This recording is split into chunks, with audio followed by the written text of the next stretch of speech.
Set boundaries without feeling guilty. This is a challenging one because this one is going to require you to be consistent, to show up for yourself. This is part of the embodying your healed self. This is the exercises that you do in real life with real people and real circumstances that reflects something that you would do other than.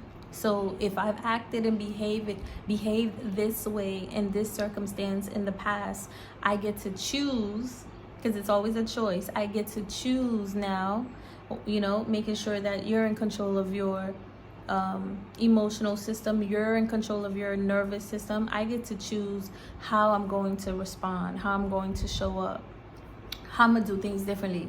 Okay, so if this is something new to you, which it will be for many, is definitely new to me, because I've been in a lot of situations where I always felt guilty for choosing myself, right? I didn't know how to set boundaries. I just felt like I could help everybody do all the things and be kind and do this and do that. But at the same time, I'm losing myself. I'm not getting the same attitude, effort, energy back, right? For myself, for me, from others. So there was a disconnect there. It's like literally giving and people would just run away with it. So when you start to realize, okay, this could be no more, this is one of the reasons that that gets to strengthen your ability to set boundaries and not feel guilty about it, because you remembered when you didn't have any boundaries and you gave and you overextended and you did all these things. It was fine for everybody else, but you were depleted, you were tired. You're looking around and you're like, where did my investment go? What did my investment get me? And you weren't doing anything to get something back. You just were open-hearted, kind, giving. You're light. You're meant to be here to shine, to be loving. And it's so funny because people always want to talk about people who are loving, people who are humble or weak, but really the world is lacking that. The world needs more of that. And then when you run across that person with those qualities, you want to run all over them. What kind of karma do you think you're going to accrue? I'm just curious. So to set boundaries and not feel guilty about it, you have to first remember you are the character, the main character in your video game, in your life, right? You get to put yourself first because nobody else is going to put you first. Plus, you have to show others how you put you first so they can now follow suit and know how to put you, or at least consider you in the way that you consider yourself, because they still have to put themselves first, right? But at least now it'll be an interdependent relationship. It's not codependent, it's not sly, it's not manipulative, it's not any of those things. So one of the first things that you can do is choose yourself, and remembering that I'm the first person to do that. When I first came out of my daddy's balls, right? And I made it to my mommy's ovaries, that alone should let me know that I'm spearheading this game. So I get to provide for myself, protect myself, nurture myself. Of course, after you've developed, you're grown, you're an adult, you've learned a lot of traumas and mistakes and habits and generational ideas and perceptions.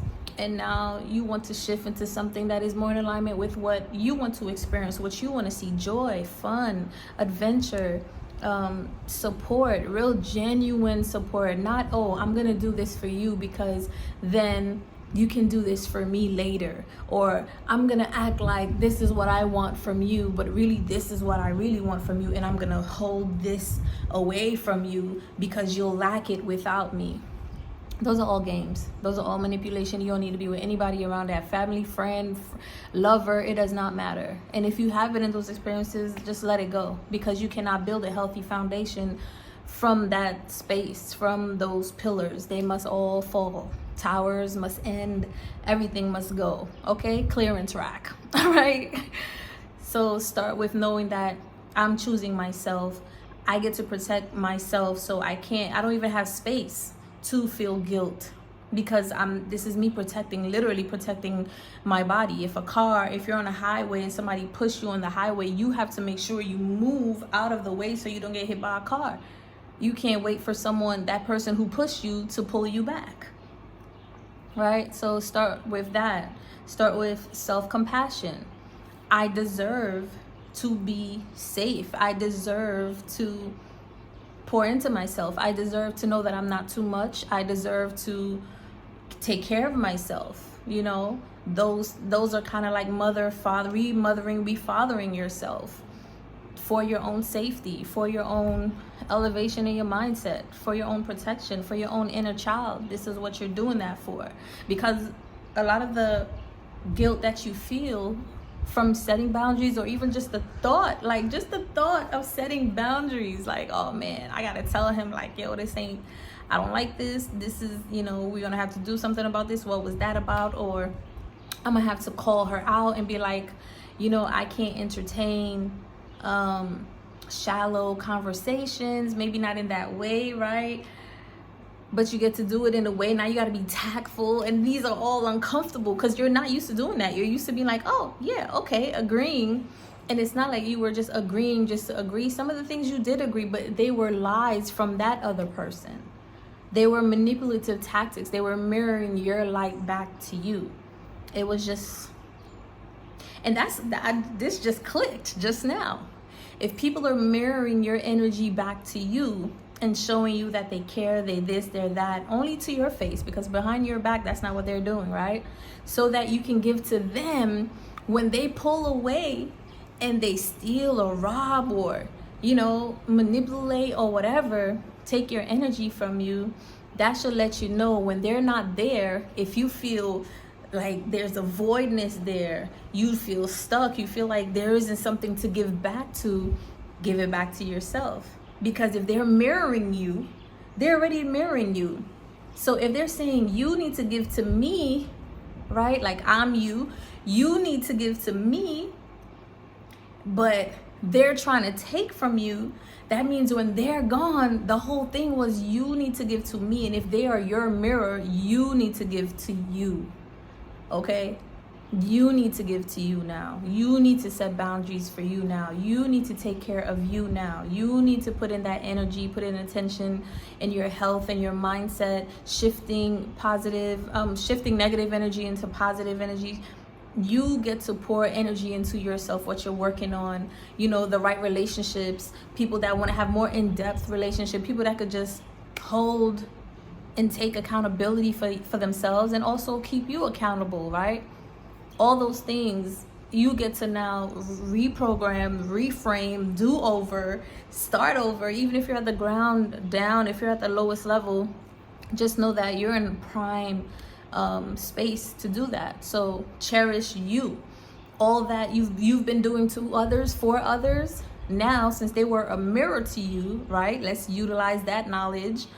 Since people are a mirror reflection to you of what you're lacking, not necessarily if somebody is a thief and they come and they smile in your face, that means you're a thief. No, it means you believe them. You were naive. You were ignorant. You ignored the signs and the symbols and the symptoms. You ignored those things because you are seeing your reflection.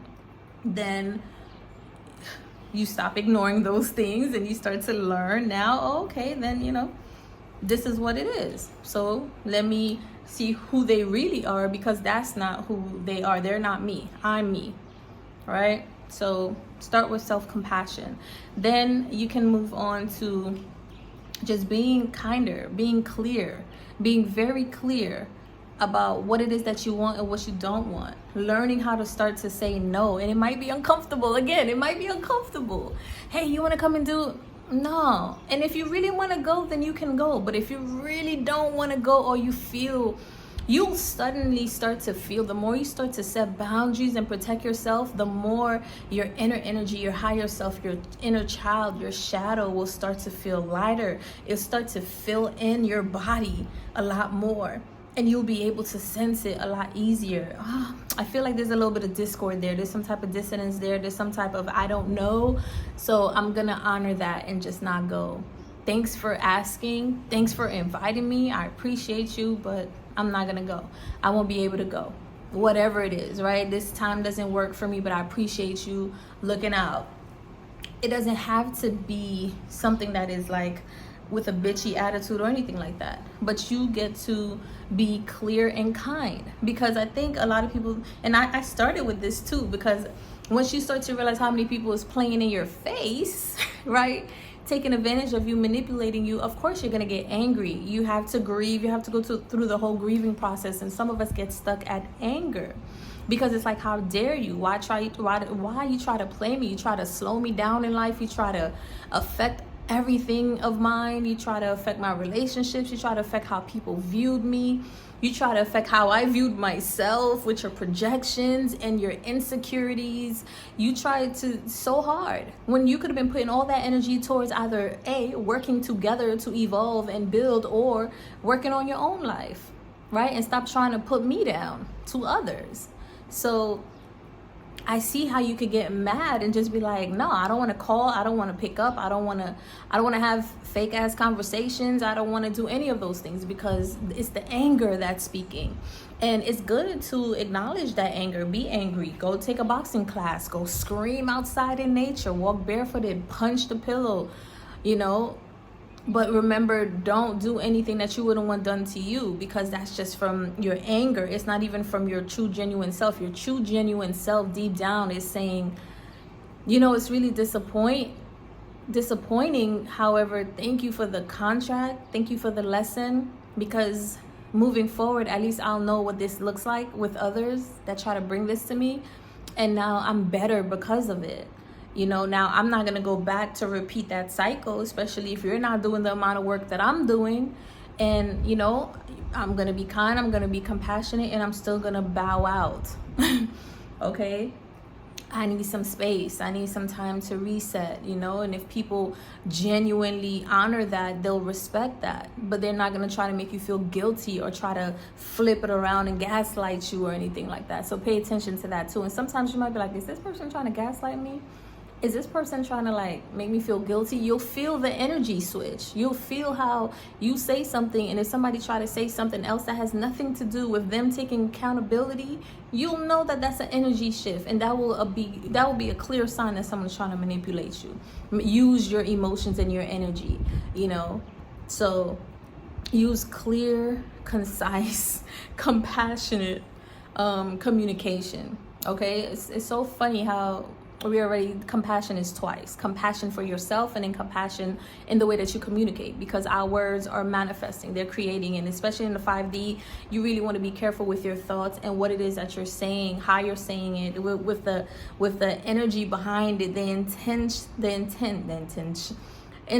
it could be intense conversations, right? But the intent behind it, how this is going to impact someone. Because you have to remember, if you're doing the healing work, you're closer to the healing phase or the healed phase than the next person is. They're not that healed. They're not healed at all. They haven't even begun to do the work. So you get, because you're like kind of like, let's say, high ranking, because you have more emotional mastery, even though you still have more work to do, you now have automatic higher rank over that person, because you can teach them, not like you're gonna do it, you know, actively, but through your actions, you're going to teach them what that looks like, because you know better. You're not here, you're here.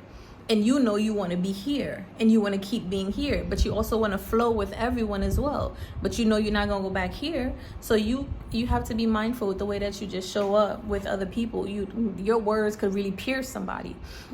This is something that I heard a long time ago, and I agree with it 100%. When people try to use lies to defeat you, when your truth could actually destroy them. Okay? So all the lies that people wanted to say, I could come out and say some truths, and that will destroy them. Truths with proofs. Okay? Truths with proofs. Okay, that's my Creole tongue. I cannot take it away. I love it. I'm Haitian down to the bone, baby. Okay, merci beaucoup. Anyway, lastly, number 3, you want to work on reframing the guilt, because been brought up to be people pleasers, right? So if I was brought up to be like, oh, I have to do things and then I'll get praise. If I do this for this person, oh, they're the best. And even till this day, I cringe when someone Like, even being out here in Ghana, if I give somebody like a little extra 10 CDs or 20 CDs or something, oh, she's such a good girl, she's a good person, she's, you know, Amma is really good. They call me Amma because I'm Saturday born. Amma is really good. I cringe because I'm like, I'm not doing this for your validation. I don't say that, but that's how I feel. But that's because I've been doing the work around that, and I'm still, I mean, look, it's gonna be a journey, y'all. Okay, it's gonna be a journey. Join the channel, subscribe, because it's gonna be a journey. You're not just gonna do it just like that, but you'll develop the strength, the muscles. Okay, I haven't worked out in a while. Okay, I used to have biceps, girl. I don't know where they went. Your girl's looking like a thickums all over again. I need to join the gym out here, and that's coming in the way, hopefully soon. I trust it will. That's what I want. I'm putting it out in the universe. But anyway, it's, you know, I cringe because that's, you know, you grew up. Even I remember I used to tell this story, like my cousin, I was young, she would give me money to go to the store, and to go to the store for her, and then she'll give me money for me to grab my little snacks too, right? But because, let's say if I didn't want to go, right, she would just not talk to me. She'll pull away. And I was young. I'm talking about like 4th or 5th grade. But those things affect us later on in life. You think it's a joke. You think it's not serious. And of course, it's not intentional. Some people don't know what they're doing, you know, and some people do. Some people do, but some people don't know what they're doing. And you eventually grow up now wanting to do things for people, not necessarily to get something back, but because you don't want them to take the love away. And I always said, that's how I know somebody would really truly love me. You want to see me grow. You're going to challenge me. You're going to hold me accountable. You teach me about interdependent relationships or interdependency in our relationship. And you don't take the love away. Real love, not just saying, oh, I love you, I love you. That means nothing. Those are just words, L-O-V-E. I'm talking about the frequency of the heart, love dub, that heart frequency of the center of the earth that we were created and born through. I'm talking about that unconditional love. I want you to grow. I want you to be better, but I'm not gonna shy away from you, from giving you love, from honoring you. You know what I'm saying? It's kind of like you reprimanding somebody for doing something wrong. Let's say your children don't do something right. You take their iPad away, right? That's good, but you also saying, I love you and I want you to learn from this.